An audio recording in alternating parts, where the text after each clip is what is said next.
¿Cómo están, hermanos?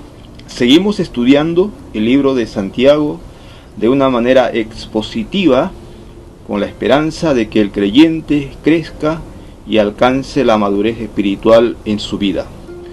Hoy estudiaremos el capítulo 4, versículo 13 al versículo 17. Leemos primero estos versículos antes de analizarlos. Dice el versículo 13: Vamos ahora, los que decís, hoy y mañana iremos a tal ciudad y estaremos allá un año, y traficaremos y ganaremos, cuando no sabéis lo que será mañana. Porque, ¿qué es vuestra vida? Ciertamente es neblina que se aparece por un poco de tiempo y luego se desvanece. En lugar de lo cual deberíais decir: si el Señor quiere, viviremos y haremos esto o aquello. Pero ahora os jactáis en vuestras soberbias. Toda jactancia semejante es mala. Y al que sabe hacer lo bueno y no lo hace, le es pecado. Santiago afirma en el versículo 13 que la vida del hombre es compleja. Dice: vamos ahora, los que decís, hoy y mañana iremos a tal ciudad y estaremos allá un año y traficaremos y ganaremos. La vida está hecha, como saben, de personas y lugares, de actividades, metas, días, semanas y años. Y cada uno de nosotros, cada día, tiene que tomar decisiones. Fuera de la voluntad de Dios, la vida del hombre es un misterio. Segunda de Corintios, capítulo 5, versículo 17 dice: de modo que si alguno está en Cristo, nueva criatura es. Las cosas viejas pasaron, todas son hechas nuevas. Cuando uno recibe a Jesús como su Señor y Salvador, la vida entonces comienza a tomar sentido.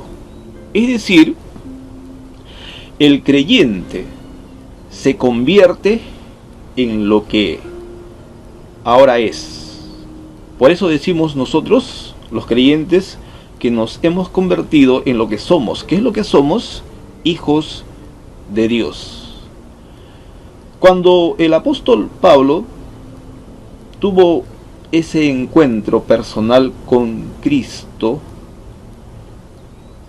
fue un acto que le transformó la vida, la visión que él tenía de la vida. Tuvo una nueva visión de lo que realmente era la vida y que lo que esperaba Dios para él en este mundo. La vida entonces para el hombre es bien compleja, y Santiago aquí lo reafirma. En el versículo 14 dice: cuando no sabéis lo que será mañana. Con esto, Santiago sigue diciendo que la vida no solamente es compleja, sino que también es incierta. Estas personas judías eran hombres de negocios y hacían planes para todo el año. Se levantaban bien temprano antes que amanezca ya estaban sentados, estaban planificando. Es bueno planificar sobre lo que uno quiere realizar y hacer en su vida, pero no se sabe lo que pasará mañana, menos de aquí a un año. En Lucas capítulo 12 versículo 16 al 21 dice: entonces les contó una parábola. Había un hombre rico cuyas tierras dieron una gran cosecha. El rico se puso a pensar: ¿qué haré? No tengo dónde guardar mi cosecha. Y se dijo: ya sé lo que voy a hacer. Derribaré mis graneros y levantaré otros más grandes para guardar en ellos toda mi cosecha y todo lo que tengo. Luego me diré: amigo, tienes muchas cosas guardadas para muchos años. Descansa, come, bebe, goza de la vida. Pero Dios le dijo: necio, esta misma noche perderás tu vida, y lo que tienes guardado, ¿para quién será? Así le pasa al hombre que amontona riquezas para sí mismo, pero es pobre delante de Dios. Esta actitud del rico, de pensar, de planificar dónde guardar su cosecha, pensando que va a vivir muchos años, es una actitud insensata, necia. Por eso es que Jesús va a decir que este hombre rico, al pensar de esa manera, estaba muy equivocado, porque realmente el hombre no sabe lo que va a acontecer, va a pasar mañana. Para el hombre la vida le es incierta, pero no para Dios. Dios conoce el presente y el futuro de cada uno de nosotros. Para Dios la vida no es incierta. En el mismo versículo 14 seguimos viendo y dice: porque ¿qué es vuestra vida? Ciertamente es neblina que se aparece por un poco de tiempo y luego se desvanece.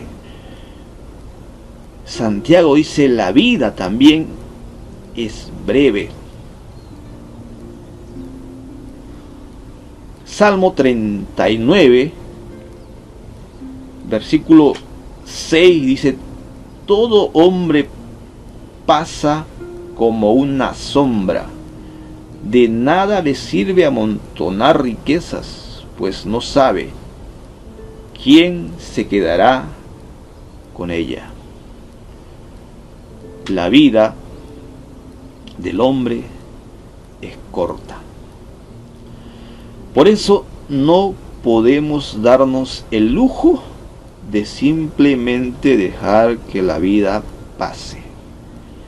Debemos invertir nuestra vida en cosas que son eternas, no solamente en las cosas temporales, terrenas o materiales que absorben nuestros tiempos. Hoy en día mucho más, la gente anda preocupada buscando dinero de aquí para allá, queriendo comprar cosas que luego mañana se malogran o se pierden. Es necesario invertir en cosas eternas. La vida pasa bien rápido. El versículo 16 dice: pero ahora os jactáis en vuestras soberbias. Toda jactancia semejante es mala. Con esto quiere decir Santiago también que el hombre, por más que se cuide, por más que haga ejercicio, que se fortalezca, siempre va a ser frágil. Se va a enfermar. Proverbios 16, versículo 33 dice: el hombre echa las suertes, pero el Señor es quien lo decide todo. Un escritor famoso llamado Tomás de Kempis decía: el hombre propone, pero Dios dispone. El hombre no puede controlar su futuro, no tiene la sabiduría ni el poder para controlarlo, ni siquiera para ver su futuro. Por eso es que Dios advierte a los hombres a que se den cuenta que la vida es un regalo, es un don, pero es breve. Debemos hacer la voluntad de Dios y no nuestros propios deseos. Versículo 17 dice: y al que sabe hacer lo bueno y no lo hace, le es pecado. Aquellas personas conocían la voluntad de Dios, porque eran judíos, conocían la palabra de Dios, pero decidieron voluntariamente desobedecerlo. Esta actitud muestra, podríamos decir, un poco más de orgullo que aquellas personas que hacen caso omiso a la voluntad de Dios. En cambio, estas personas conocían cuál era la voluntad de Dios, pero ellos se decían a sí mismos: yo sé lo que Dios quiere que haga, pero no quiero pues obedecerlo. ¿Por qué? Es que muchas personas creyentes que conocen la voluntad de Dios deciden desobedecerlo. Según la palabra de Dios, por dos razones. En primer lugar, por orgullo. Al hombre le gusta jactarse de que es dueño de su vida, de su destino. La gente dice: es mi vida, déjame hacer mi vida, déjame vivir mi vida. Y la otra razón es por ignorancia. Dice el apóstol Pablo en 1 Timoteo capítulo 1 versículo 13: habiendo yo sido antes blasfemo, perseguidor e injuriador, pero fui recibido a misericordia, porque lo hice por ignorancia, en incredulidad. En otra versión dice: a pesar de que yo antes decía cosas ofensivas contra él, lo perseguía y lo insultaba, pero Dios tuvo misericordia de mí, porque yo todavía no era creyente y no sabía lo que hacía. El hombre actúa muchas veces como si la voluntad de Dios fuera algo que pudiera aceptar o rechazar. La voluntad de Dios, esa voluntad revelada en la palabra de Dios, es obligatoria para todo creyente en Cristo. Por esto es responsabilidad de cada creyente conocer la voluntad de Dios y obedecerlo.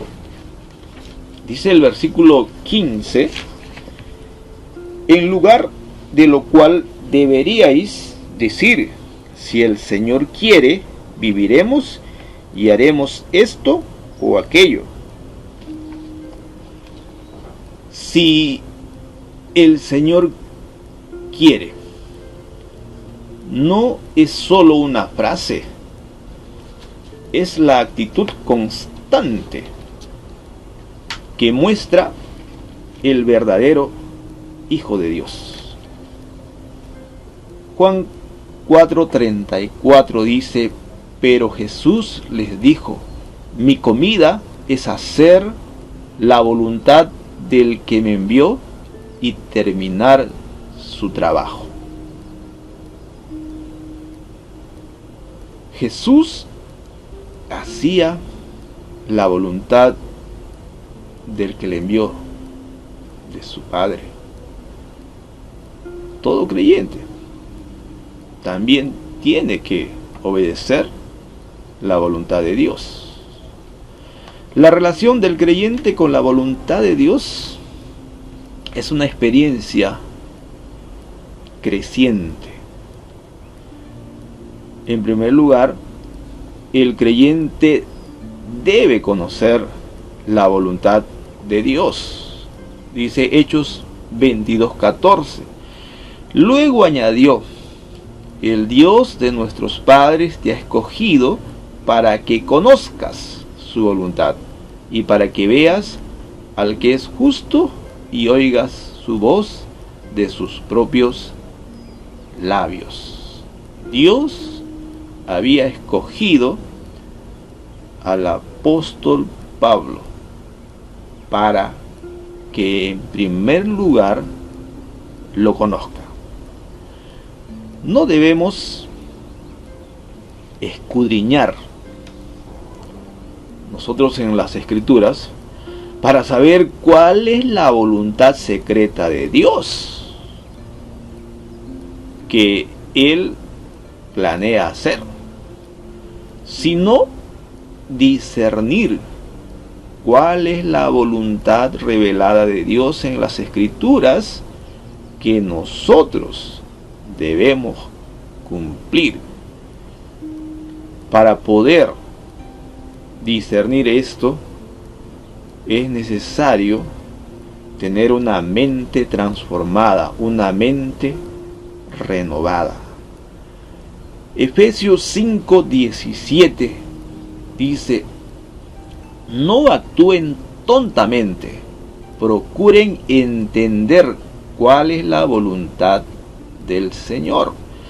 Colosenses 1:9: por lo cual también nosotros, desde el día que lo oímos, no cesamos de orar por vosotros y de pedir que seáis llenos del conocimiento de su voluntad en toda sabiduría e inteligencia espiritual. El creyente debe entender la voluntad de Dios.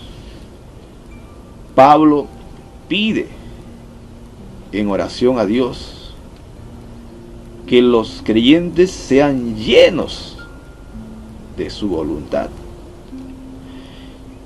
Esto es lo que es importante para Pablo.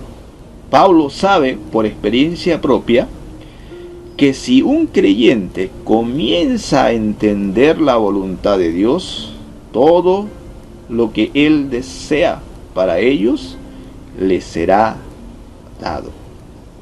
El objetivo del creyente debe ser saber la voluntad de Dios. Ahora, ¿dónde averiguo esto? Pablo dice en el mismo versículo 9 de Colosenses 1: en toda sabiduría e inteligencia espiritual. Hay dos cosas que capacitan al creyente para que pueda descubrir la voluntad de Dios. La primera es la inteligencia espiritual, es decir, la sabiduría que viene del Espíritu Santo. Esta sabiduría no es humana, no viene de una mente natural, viene del Espíritu de Dios. Y se encuentra en la palabra de Dios. El creyente,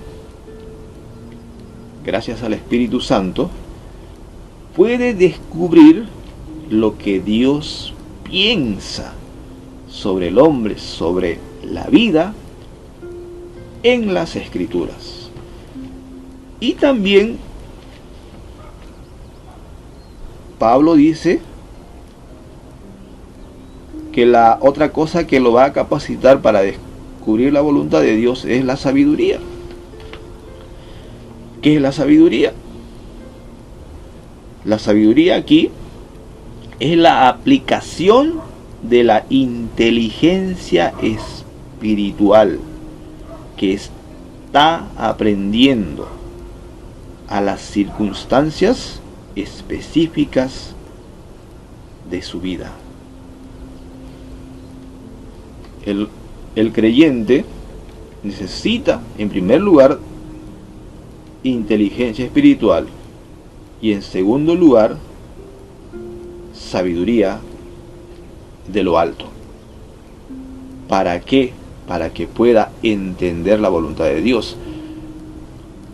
Romanos capítulo 12, versículo 2 dice: no vivan ya según los criterios del tiempo presente. Al contrario, cambien su manera de pensar para que así cambie su manera de vivir y lleguen a conocer la voluntad de Dios, es decir, lo que es bueno, lo que es grato, lo que es perfecto. Esta renovación y transformación se ha de demostrar en el esfuerzo por examinar o verificar o descubrir la voluntad de Dios en cuanto a qué es bueno, agradable y perfecto. Por eso dice Pablo: para que comprobéis. Es decir, el creyente debe comprobar la voluntad de Dios.